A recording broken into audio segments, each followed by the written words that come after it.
भविष्यवाणी चल रही थी आज सवेरे भविष्य में।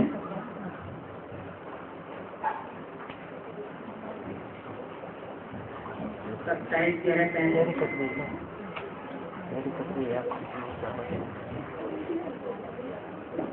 तीसरे पेज के मध्याह्न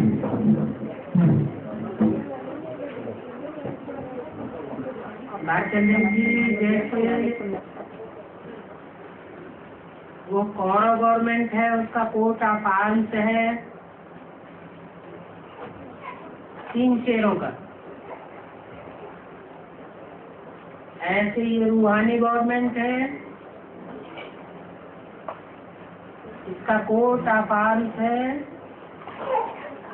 ब्रह्मा विष्णु शंकर 3 देवताओं। वास्तव में विश्व पर विजय प्राप्त करने वाले ये 3 कोई संपूर्ण ब्राह्मण थे जो अभी भी ये कार्य कर रहे हैं, प्रैक्टिकल जीवन में जीवित हैं, परंतु लोग जानते क्यों नहीं है? क्योंकि शास्त्रों में गायन है पांडव गवर्नमेंट गुप्त थी, ये है गुप्त गवर्नमेंट। अगर इसका कोर्ट ऑफ आर्म्स यथार्थ रूप में प्रत्यक्ष कर दिया जाए संसार के सामने, तो गुप्त में जो राजधानी स्थापन हो रही है उसमें विविधान पड़ेगा, विघन आ जाएंगे जोरों से। इसलिए गुप्त में यह कार्य चलता रहता है। तो पांडव गुप्त थे,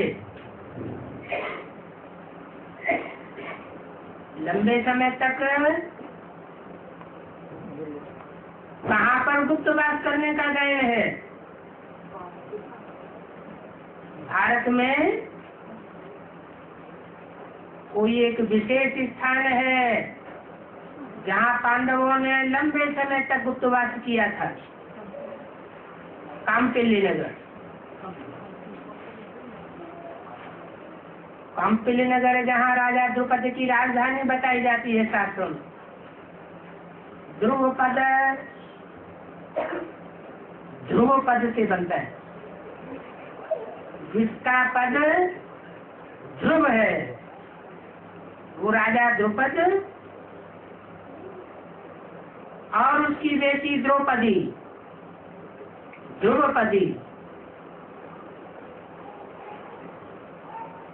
नैया चाहे जितनी भी हिले डुले,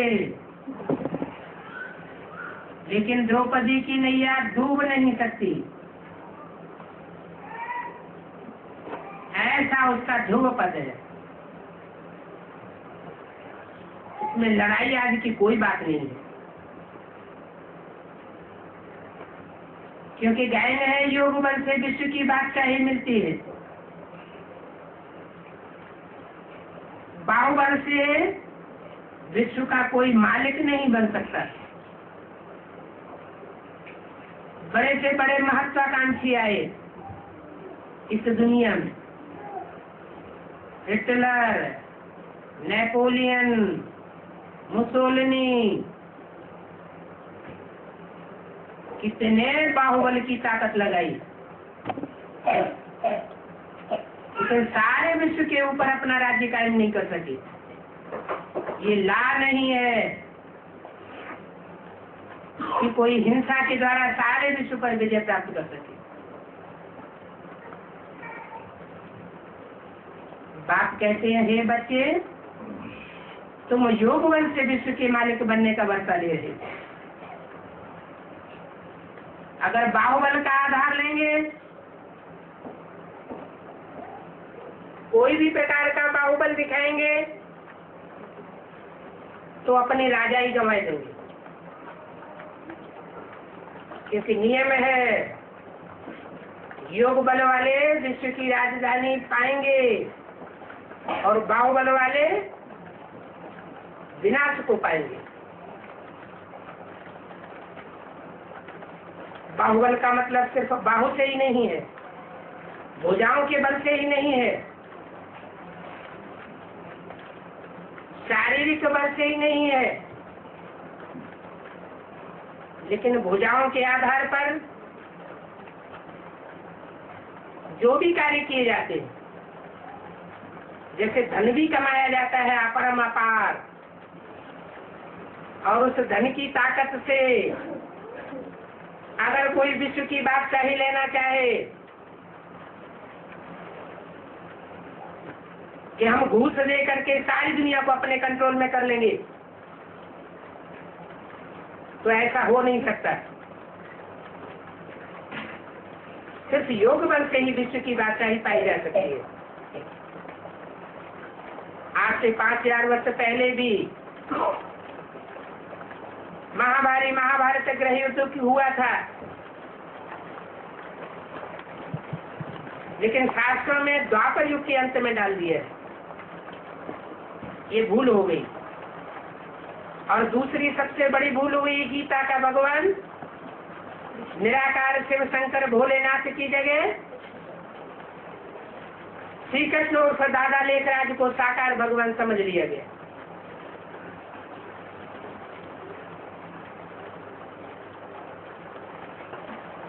अभी तुम योग बल से विश्व के मालिक बनते हो, वर्षा ले रहे हो। यह है बेहद के बाप से बेहद का वर्षा। कोई एक देश का वर्षा नहीं है,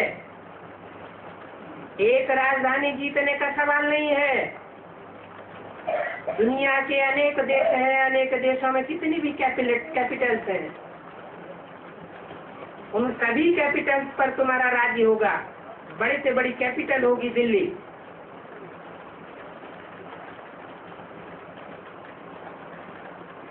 इसलिए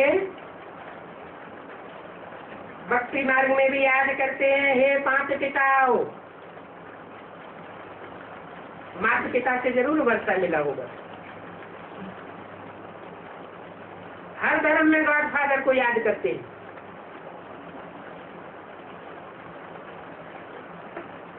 अभी तुम बच्चे माता पिता से इसकी जन्म का वर्षा ले रहे हो, और ये वर्षा मिलता है पढ़ाई से। ये मनुष्य से देवता बनना कोई कम बात नहीं है।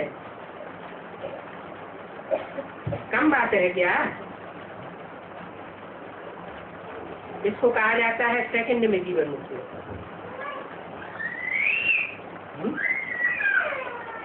एक सेकंड में जीवन मुक्ति का वर्षा बाप आकर से देते हैं। अगर सेकंड में निश्चय हो जाए एवरलास्टिंग, सदा काल के लिए निश्चय पैदा हो जाए। नहीं तो क्या होता है, अभी अभी बाप के ऊपर निश्चय पैदा होता है, अभी अभी अनिश्चय ऊपर जाता है, निश्चय अनिश्चय बैठ जाता है। तो अभी अभी जन्म हुआ, अभी अभी मृत्यु हो गई। ऐसे विश्व की बादशाही का वर्षा नहीं मिलता। विश्व की बादशाही पर विजय प्राप्त करने के लिए दृढ़ निश्चय चाहिए, अटूट निश्चय चाहिए, अडोल चाहिए, क्योंकि निश्चय में ही विजय है। निश्चय हुआ और बाप के वर्षे के हकदार बना। वर्षा मिलता है शिव बाबा से। किससे? शिव बाबा से मिलता है या शिव बाप से मिलता है? शिव बाप बिंदु को कहा जाता है। बिंदु कोई रचयिता नहीं है। जिसका नाम शिव ज्योति बिंदु है, वह रचयिता नहीं है। रचयिता से रचना को वर्षा मिलता है। वो शिव ज्योति बिंदु निराकार रचयिता आत्माओं का कहा जा सकता है, क्योंकि वो जब इस सृष्टि पर आता है आत्माओं को परिचय देता है। आत्मा का पहले सब देह अभिमानी होते हैं। देह अभिमानियों को आकर के बताता है कि तुम बच्चे आत्मा हो, देह अभिमानी में आने से तुमने अपना वर्षा गंवाया। आत्माभिमानी बनेंगे तो तुमको वर्षा प्राप्त होगा। अब जो जितना जल्दी आत्माभिमानी बने तो आत्मा उसके बाप से वर्षा मिल सकता है। तुम डाडे का वर्षा ले रहे हो। डाडे किसे कहा जाता है?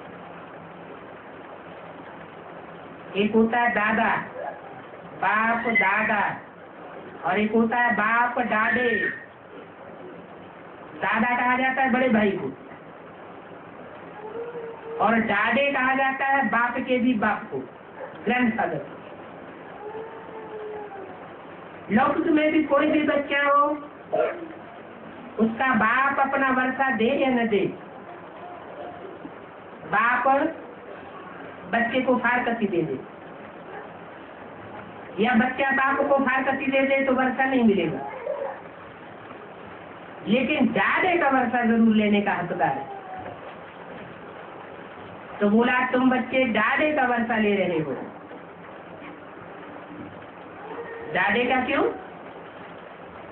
बाप का वर्षा क्यों नहीं बताया? डाडे कौन और वर्षा लेने वाला कौन?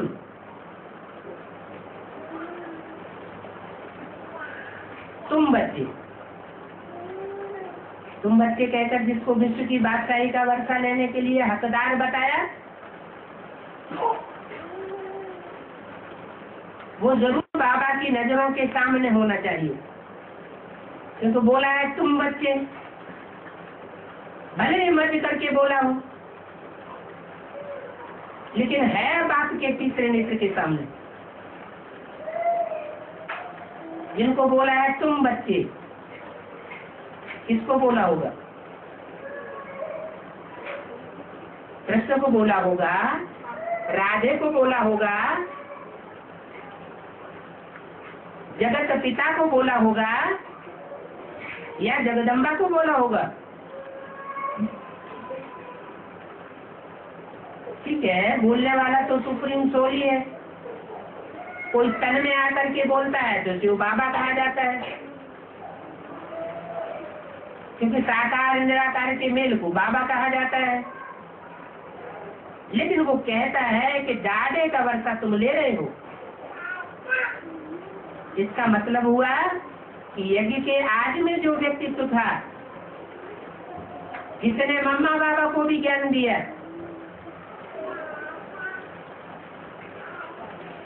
वो ब्रह्मा का भी रचयिता हो गया। और ब्रह्मा को बाद में टाइटल मिला प्रजापिता ब्रह्मा का। जब वो व्यक्तित्व चला गया तो ब्रह्मा बाप हुआ, और उसका भी रचने वाला यज्ञ के आज में दादा हुआ।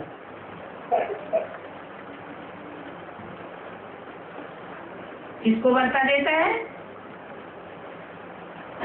ब्राह्मण बच्चे को।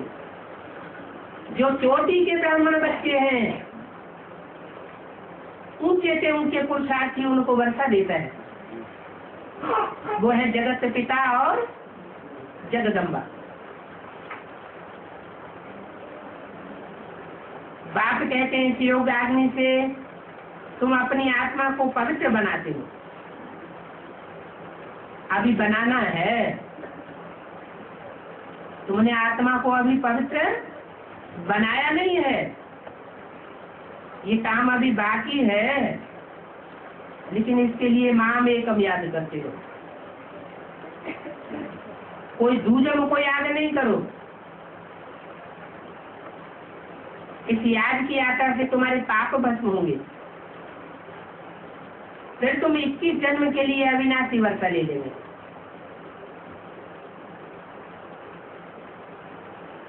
अविनाशी वर्षा विश्व की बादशाही का नहीं कहा जा सकता।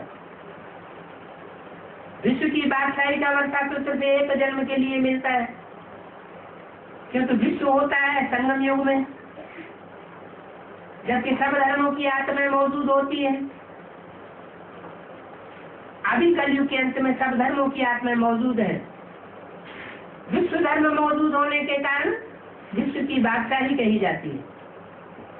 तो 21 जन्मों में से पहले जन्म का वर्षा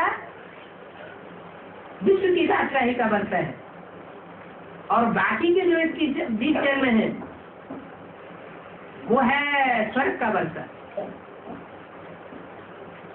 तो दोनों मिला के 21 जन्म का वर्षा तुम लेते हो, और इसके लिए देह सहित देह के सभी संबंध आदि सारी दुनिया को तुमको भूलना है। एक बाप ही याद रहे, और देह के संबंधों से नष्ट हुआ। पक्का पक्का बाप की स्मृति में लवलीन हो जाए, इसमें मेहनत है। इसमें एक बाप की याद रहे और सारी दुनिया भूल जाए।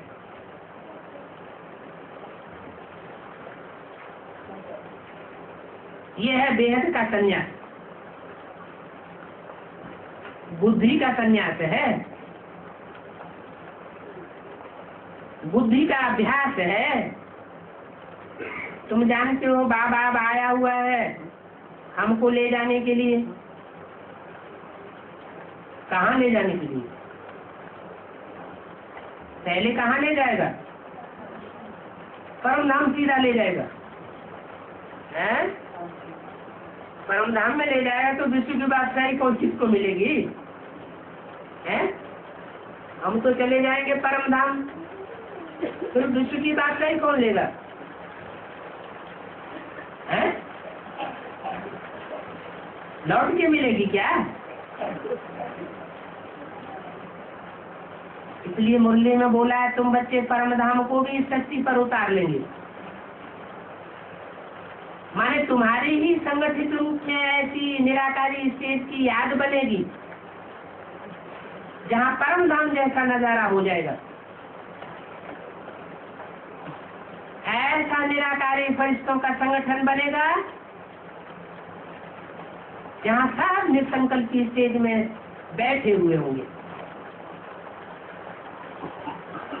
योग बल के वाइब्रेशन से ही सारा कार्य संपन्न करेंगे। कोई भाग दौड़ की जरूरत नहीं, कोई वाचा भाषण आदि करने की दरकार नहीं। गाया हुआ है योग बल से विश्व की बात सही मिलती है।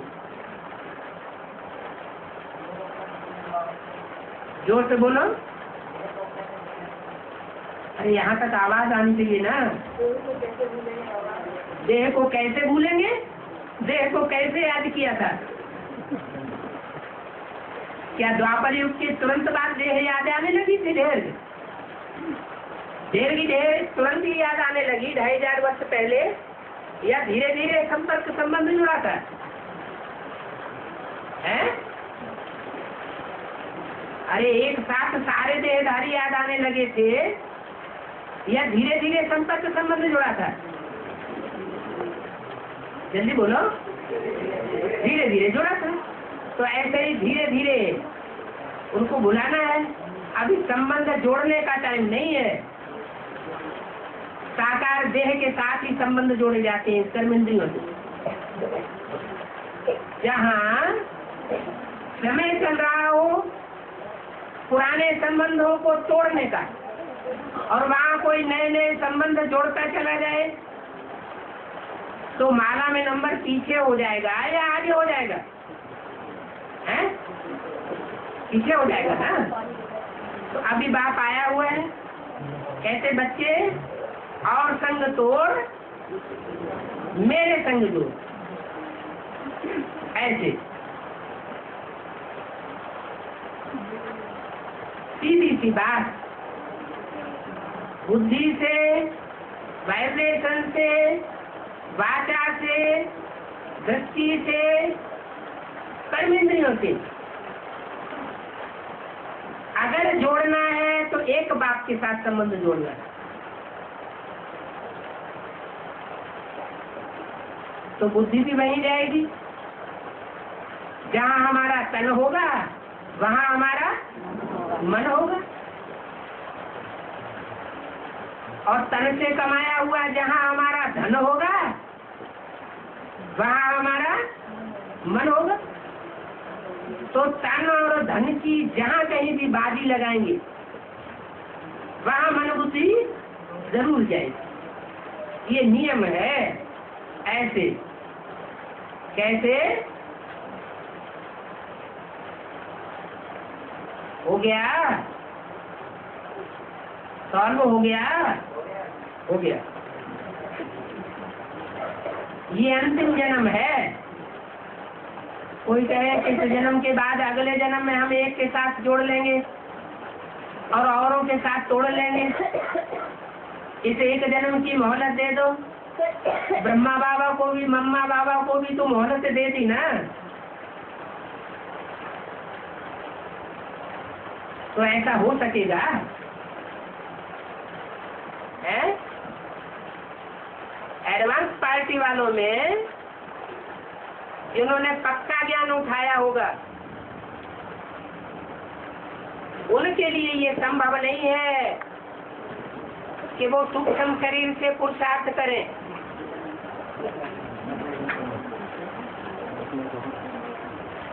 और सूक्ष्म शरीर से पुरुषार्थ करके उच्च पद पाले इसी दुनिया में। अगले जन्म में अगर मम्मा बाबा की तरह पद पाएंगे तो विश्व की बादशाही गवाए देंगे। तो ये अंतिम जन्म है, लास्ट चांस है, क्योंकि कलयुगी शूटिंग का भी अभी अंत होने जा रहा है।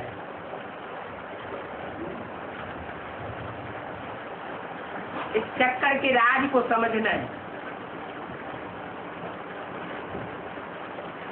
तोड़ने और जोड़ने का ये चक्कर है।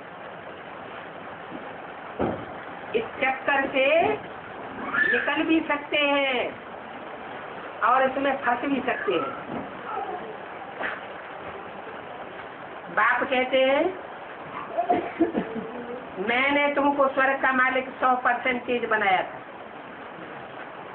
100% सॉल्वेंट बनाया था। 100% सॉल्वेंट माना क्या गाइन है? 100% सॉल्वेंट का गाइन क्या है? सर्वगुण संपन्न, 16 कला संपूर्ण, संपूर्ण अहिंसक, मर्यादा पुरुषोत्तम। अब तुम कितने इंस्टॉलमेंट बन गए? भक्ति मार्ग में कितना खर्चा करते आए हो? Waste of time, waste of money करते करते बिल्कुल कंगाल बन पड़े। जब ऐसी तुम्हारी हालत हो जाती है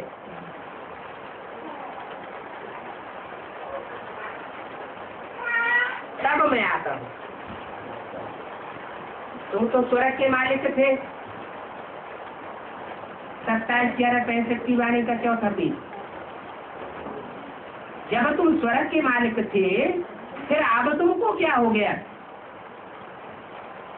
और कैसे हो गया? कैसे का सवाल आता है। कैसे निराकारी बने? कैसे एक को याद करें? तो बाप भी जवाब देते हैं तुम स्वर्ग के मालिक थे। काहे के मालिक? स्वर्ग काहे के मालिक? स्व माने आत्मा, ग माने गया। कहाँ गया है? आत्म की स्थिति में गया। आत्म की स्थिति में गया माना स्वर्ग में गया। देवान में आया माना भूत वाले नरक में आया। अब तुम पतित बन पड़े,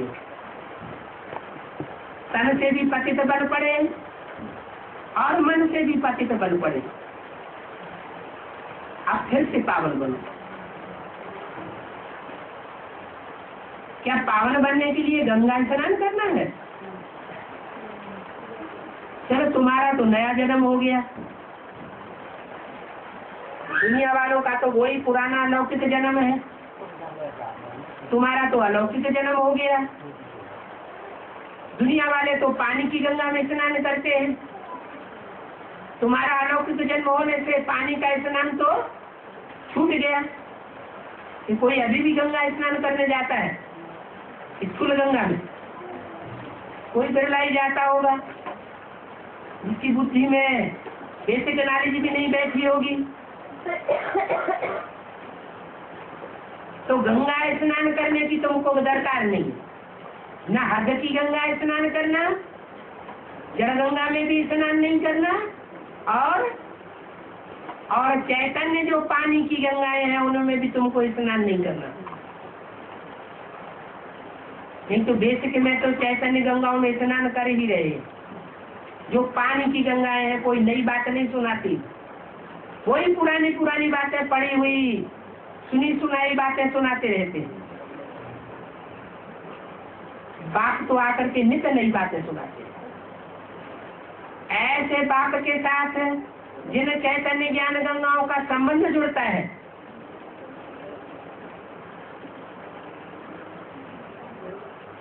वो पानी की गंगा नहीं रहती, वो भी नई नई बातें सुनाती रहती है। नया नया मंथन सामने आता रहता है, बाप के कार्य में सहयोगी बनती है। तो बाप प्यार से ऐसे चलते उन बच्चों को सर पर चढ़ाई लेते हैं। इसलिए कोई देवता देखा है चित्र में जिसके सर पर कोई कन्या का चित्र रखा हो? शंकर के सर पर गंगा का चित्र दिखाया जाता है कन्या के रूप में। तो सर पर चढ़ाने की बात नहीं है प्रैक्टिकल में, ये तो एक मुहावरा है, इसको सर पर चढ़ाए रखा है। कोई बाप होता है बच्चों को ज्यादा प्यार करता है तो प्यार में आकर सर पर चढ़ा लेता है। ऐसे ये बेहद का बाप है, बेहद के बाप की जो बेहद सर्विस में लग जाती है, बाप उनको नंबरवार पुरुषार्थ अनुसार सर पर चढ़ाई लेता है। बाकी पानी की गंगा में स्नान करना ये कोई योग नहीं है। क्लास में जाके बैठ जाएंगे, हमको दृष्टि दो, हमको मुरली सुनाओ, बाप कहते हैं ये सब है पानी की गंगा में स्नान करें। कितना साधुओं आदि की जंजीरों में फंसे हुए। कौन से साधुओं?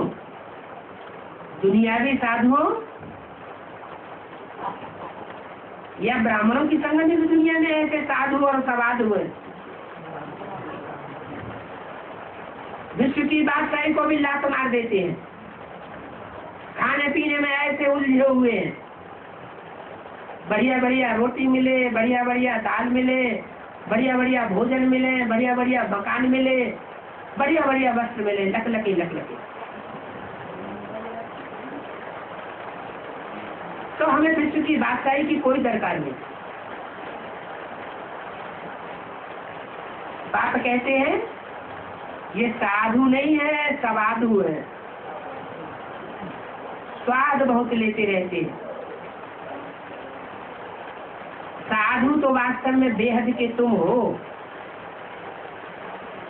जो इंद्रियों की साधना करते हो। धरगस्त के कीचड़ में रहते हुए भी, पति पत्नी इकट्ठे रहते हुए भी तुम इंद्रियों की साधना करते हो, इंद्रियों को कंट्रोल करते हो। तो तुम हो सच्चे सच्चे बेहद के साधु। तुम्हें किसी को अपनी जंजीर में फंसा के नहीं रखना है, तुम तो वो जंजीरों से निकालने वाले। साधु सन्यासी अपनों को जगत गुरु कहलाते रहते। कौन से साधु सन्यासियों की बात करी होगी बाबा ने? ये बातें किससे करते हैं? बच्चों से करते हैं या दुनिया वालों से बात करते हैं? बात तो अपने बच्चों से बात करते हैं। बच्चे वही हैं जो विश्व की बात का ही नंबर 1 लेने वाले हैं।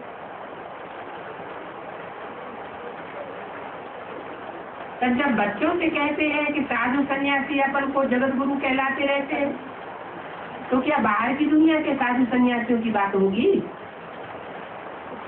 या ब्राह्मणों की संगठित दुनिया में ही ऐसे साधु सन्यासी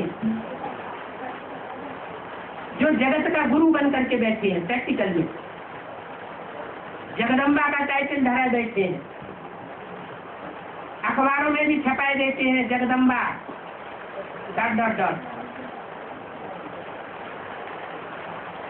बाप कहते हैं जगदम्बा माता गुरु। ये टाइटल देहधारी धर्म गुरुओं का नहीं है, ये तो बच्चों का टाइटल है जिनमें परमपिता परमात्मा सेवा प्रवेश करके कार्य करता है, नंबरवार प्रवेश करके कार्य करता है। उनमें से जगत पिता है मुकर्रर,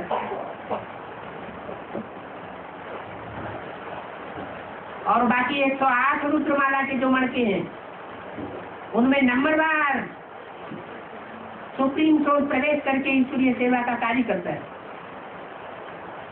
पढ़ाई पढ़ाता है, प्रैक्टिकल में जगत का गुरु बनता है।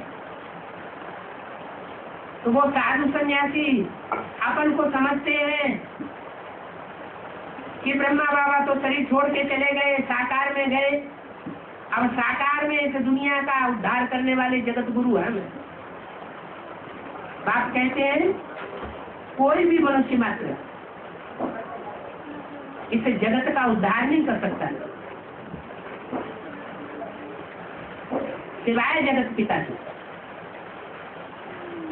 उद्धार करना तो दूर, साबित भी नहीं कर सकते कि जगत पिता कौन है और जगदम्बा कौन है। जब पहचान ही नहीं होगी तो प्राप्ति कैसे होगी? इसलिए बाप कहते हैं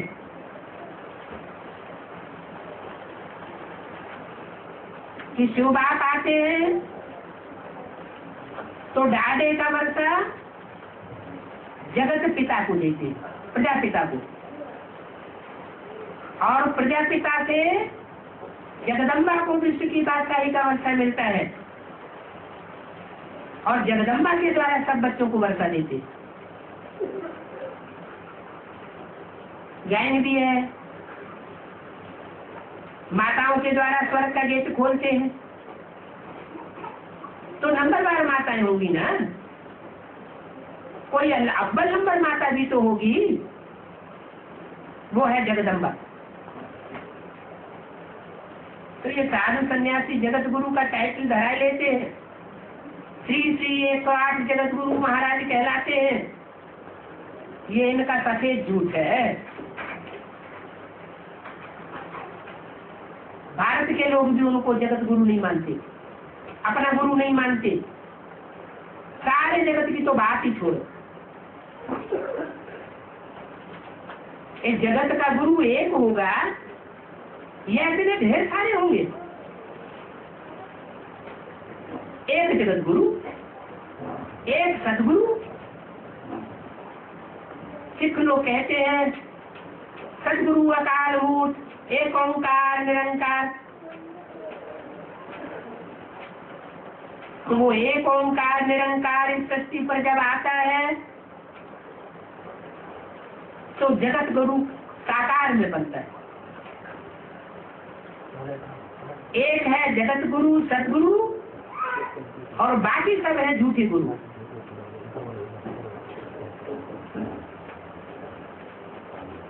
नंबरवार झूठे हैं। अभी ये किसको सुना मैं? अगर ये बात जगत गुरु लोगों को सुनाए तो आग बबूला हो जाएगी। इसलिए उनको सुनाने से कोई फायदा नहीं है, विघन डालने लग पड़ेंगे। तो मैं किसको सुनाता हूँ? ये जगत गुरु की सफेद झूठ मैं किसको सुनाता हूँ? किसको सुनाऊं? बाबा पूछते हैं। अभी ये सारी बातें किसको सुनाऊं? तो बताना चाहिए ना। बच्चों को सुनाओ। तो मैं अपने बच्चों के सामने बैठ सुनाता हूँ। जो बच्चे नहीं है वो कहेंगे ये तो ग्लानि करते। अरे गुरु नानक ने भी कहा असंख्य चोर हराम को, चोर को चोर ही कहा जाएगा ना। चोर चोरी करके भाग रहा है और उसको कोई कह दिया साहूकार जा रहा है, इसके ऊपर हाथ नहीं लगाना, तो पाप करेगा या पुण्य करेगा? पाप ही करेगा। तो बात कहते हैं, अब ये बात किसको सुना दे? अभी तो ये दुनिया है अंधेर नगरी, गैन है अंधेर नगरी, चौपट का राजा, चकासेर भाजी चकासेर खाजा। जिसको जो चाहे तो कह देते। मनुष्यों को अपनी जंजीर में उन्होंने फंसाए रखा है। क्या? सीढ़ी के चित्र में द्वापर कलयुग में सीढ़ी के बाहर दाईं ओर किसका चित्र दिखाया है? जिसकी जंजीरें द्वापर कलयुग में फैली हुई हैं, वो चित्र किसका है? 10 सिर वाले रावण का चित्र है। 10-20 मतें फैलाने वाले रावण अपनी जंजीरों में लोगों को फंसा लेते हैं और कह देते हैं ये बात किसी को नहीं बताना, जो हमने तुमको बोली। कान में मंत्र फूंक देते हैं। बाप कहते हैं ये सब ग्लानि का इंजेक्शन लगाते हैं। मैं आकर के सच्ची बात बताता हूँ, जब अपनी जंजीरों में जकड़ लेते हैं, वो चाहे हिंदू हो, चाहे मुसलमान हो, चाहे ईसाई हो, तो जंजीरों में जकड़ने के बाद अंजाम क्या होता है कि वो किसी की बात सुनने के लिए तैयार नहीं होते। मुसलमान तो बहुत ही दकियानुसी होते हैं,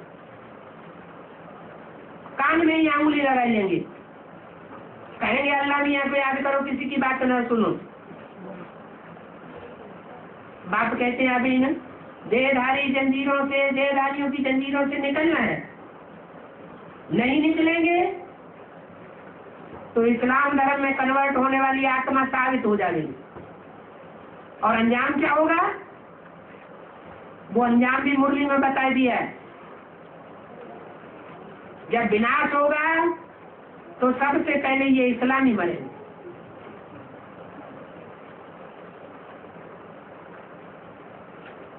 तो अपनी जंजीर में फंसा लेते हैं और फिर कहते हैं ईश्वर सर्वव्यापी है। अब कितना झूठ बोलते हैं। मैं तो एक व्यापी आकर के होता हूँ, एक ही मुकर्रर रस में प्रत्यक्ष होता हूँ। दूसरा कोई कह नहीं सकता कि मेरे अंदर शिव परमात्मा प्रवेश है। एक मुकर्रर रस भी ये नहीं कह सकता कि मेरे अंदर परमात्मा प्रवेश है। अगर कोई कहता है कि मेरे अंदर परमात्मा की सोल आती है, सुप्रीम सोल आता है, तो बाप क्या कहते हैं? ऐसा कहने वाला कौन है? हिरण्यकश्यप।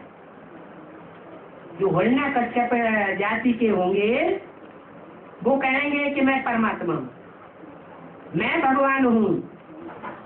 वास्तव में जो भगवान होगा उसको ये कहने की दरकार है ही नहीं। भगवान के बच्चे ये क्यों कहेंगे कि मैं भगवान हूँ? इतना झूठ है। एक तरफ कहते हैं पतित पावन है, पतितों को पावन बनाने वाला है। दूसरी तरफ कहते हैं सर्वव्यापी है। तो पतितों को पावन बनाने वाला जब एक राम है तो सर्वव्यापी कैसे होगा? फिर तो सारे ही पतितों को पावन बनाने वाले हो जाएंगे। और उससे दुनिया का तो कल्याण नहीं हो सकता। तो पतित पावन को भी पत्थर ठिक्कर भीतर में ठोक देते।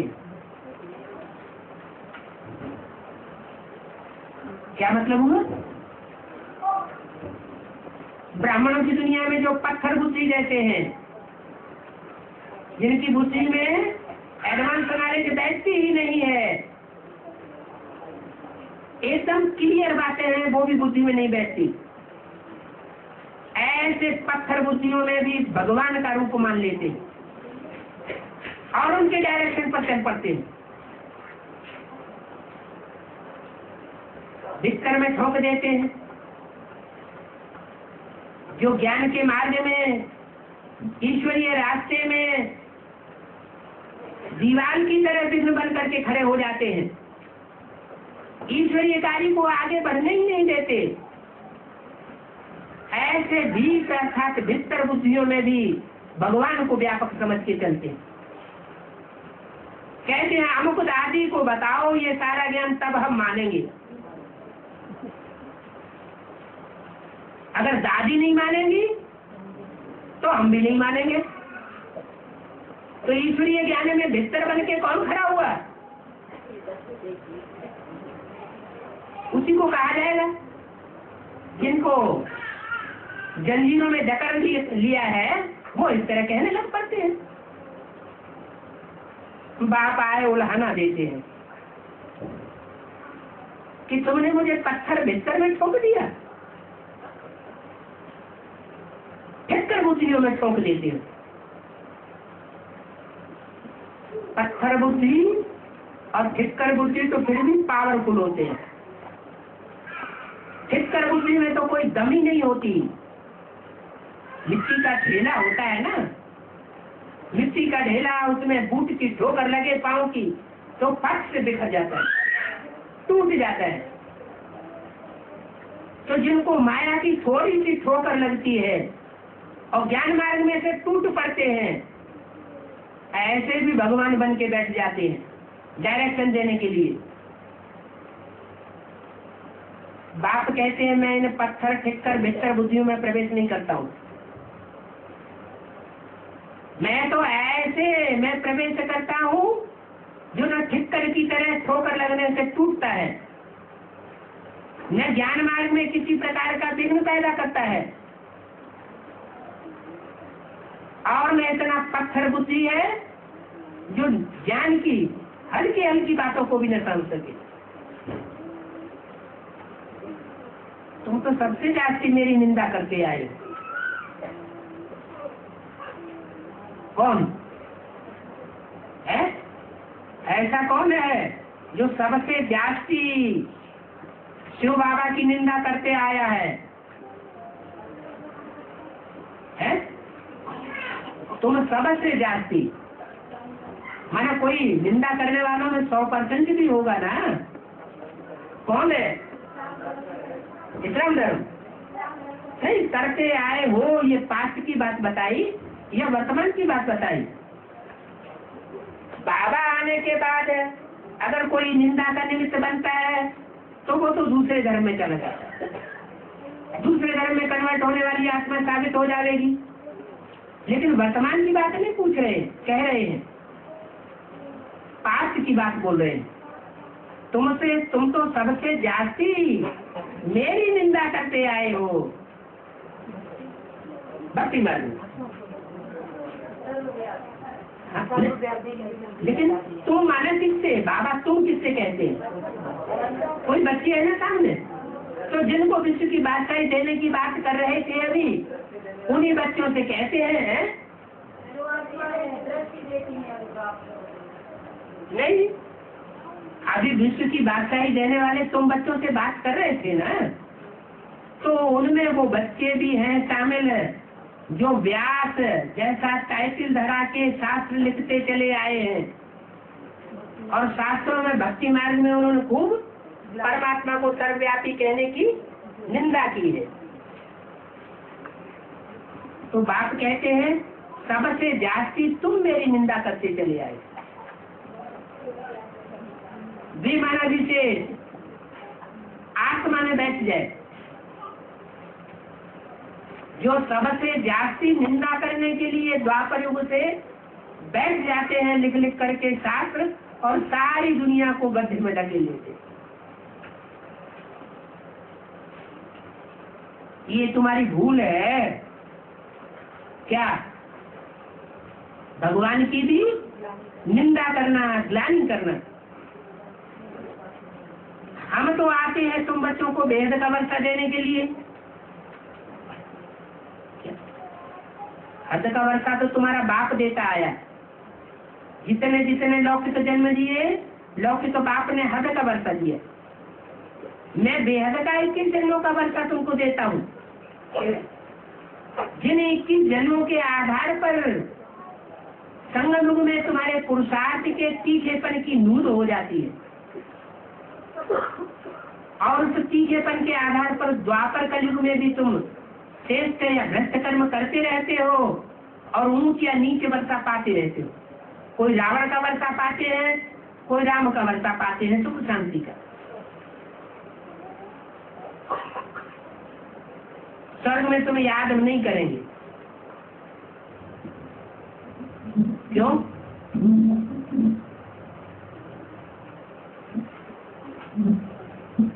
ये तो ठीक बात नहीं है। जिनको वर्षा मिला है उन्हें तो याद करना चाहिए ना स्वर्ग में। कहते हैं सर्वगुण वो सुख में सुमिरन, दुख में सुमिरन सब करे, सुख में करे न कोई। ये तो एहसान फरामोशी हो गई। एहसान फरामोशी की बात नहीं है। बात है कि जब स्वर्ग में तुम जाते हो, सचिव त्रेता में जाते हो, तो तुम सब भूल जाते हो। ज्ञान तुम्हारी बुद्धि में नहीं रहता। तुम्हारे अंदर सिर्फ आत्म की स्थिति रह जाती है। वो 100% आत्मिक स्थिति तुम्हारे प्रैक्टिकल कर्मों को बनाती है। तो वहां निंदा करने की बात नहीं और स्तुति करने की भी बात नहीं। द्वापर युग जब से आता है तो आत्मिक स्थिति खत्म होने लगती है।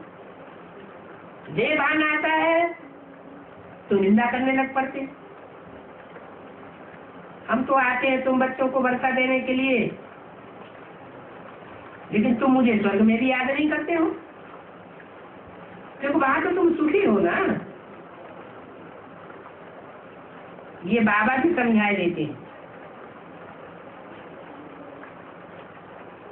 सबको ये निश्चय नहीं बैठेगा।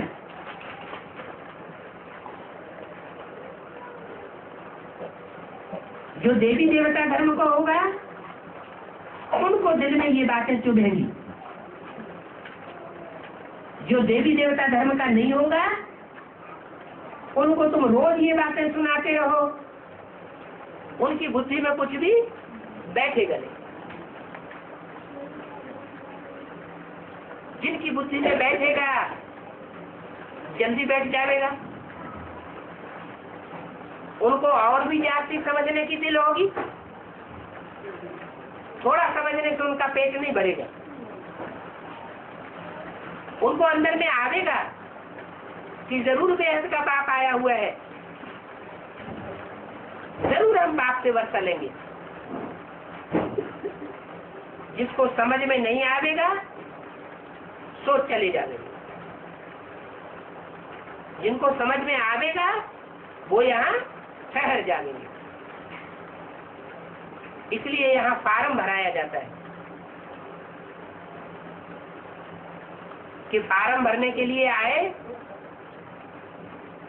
तो ये न कह सके कि हमको तो पहले से ही सब मालूम था।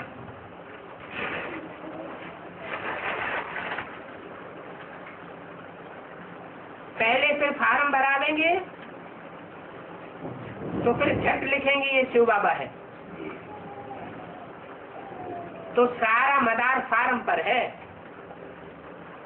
कोई भी आत्मा को ये संदेश देते हैं, ज्ञान सुनाते हैं, कोई भी आश्रम में आता है, चाहे वो घरगस्थ आश्रम हो, गीता पाठशाला हो, चाहे मिनी मधुबन हो, पहले उससे फार्म भराना। तुम्हारा नाम क्या है, लौकिक नाम क्या है, पता क्या है, कौन से धर्म को मानते हो, किस आश्रम में जाते हो, गीता का भगवान कौन है, परमात्मा सर्वव्यापी है या नहीं है, ये सारी बातें फार्म में भराई जाती है। फार्म भराने वाला भी बहुत एक्सपर्ट चाहिए, जो हर बात का जवाब दे सके। हर एक की नब्ज देखी जाती है। ऐसे नहीं जो आया उसको बैठ के सुनाने लग पड़ना, क्योंकि ये श्रेष्ठ ज्ञान है। जो श्रेष्ठ आत्माएं होंगी वो ही समझेंगी हमारे धर्म का है या नहीं है। हमारे धर्म का होगा तो फार्म भरेगा, हमारे धर्म का नहीं होगा तो फार्म भरने से इनकार कर देगा। इसलिए फार्म भराना चाहिए। जो अपने धर्म को नहीं जानते उनको काफिर कहा जाता है, तो उनसे लिखा लेना चाहिए तुम्हारा धर्म क्या है। तो लिखेंगे हिंदू धर्म, तो उन्हें बताना पड़े हिंदुस्तान देश के आधार पर धर्म का नाम क्यों रख दिया। अमेरिका इंग्लैंड का रहने वाला होगा कोई, अमेरिकन इंग्लैंडियन धर्म थोड़ा ही कहा जाएगा। धर्म का नाम तो धर्म स्थापक के नाम के आधार पर रखा जाता है।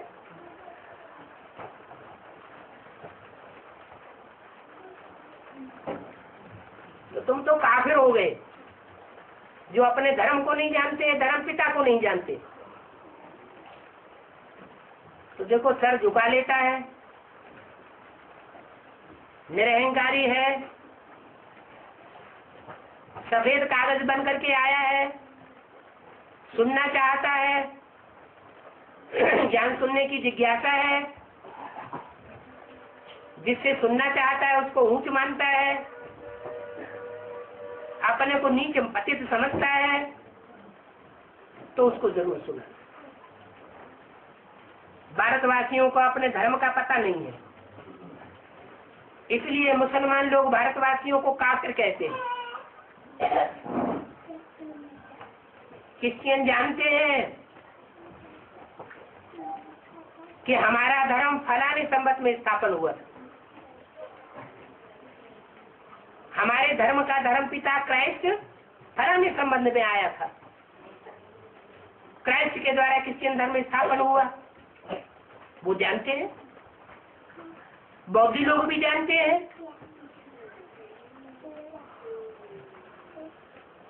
कि आज से 2500 वर्ष पहले महात्मा बुद्ध के द्वारा बुद्ध धर्म स्थापन हुआ। भारतवासियों से पूछो तुम्हारा धर्म कब स्थापन हुआ, किसने स्थापन किया, तो कब नहीं बता देंगे।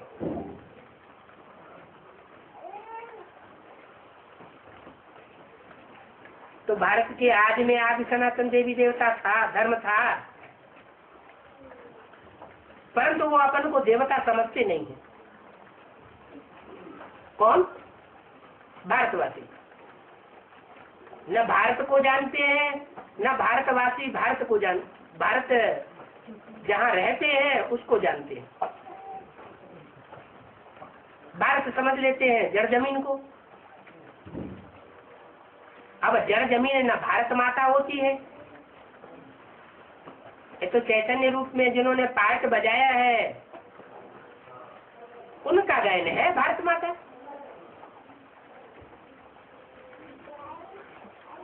अपन को देवता नहीं समझते, पतित बन गए हैं।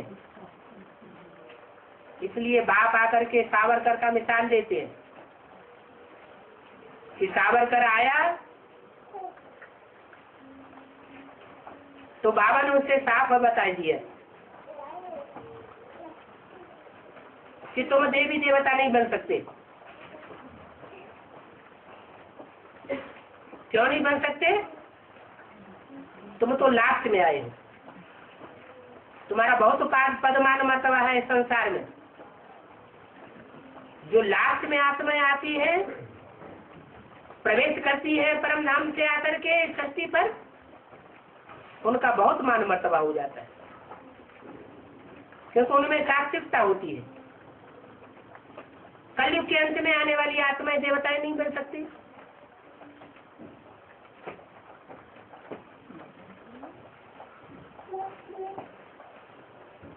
अच्छा, माता पिता का मीठे मीठे सिकिल बच्चों प्रति याद प्यार, गुड मॉर्निंग।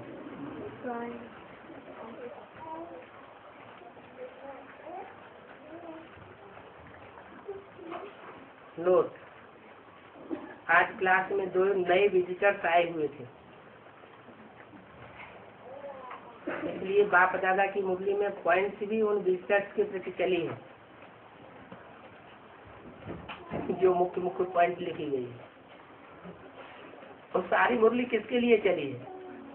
तुम बच्चों के लिए चली है या कोई खास विजिटर्स के लिए चली? लेकिन न जानने के कारण ये नोट दे दिया। अच्छा, तो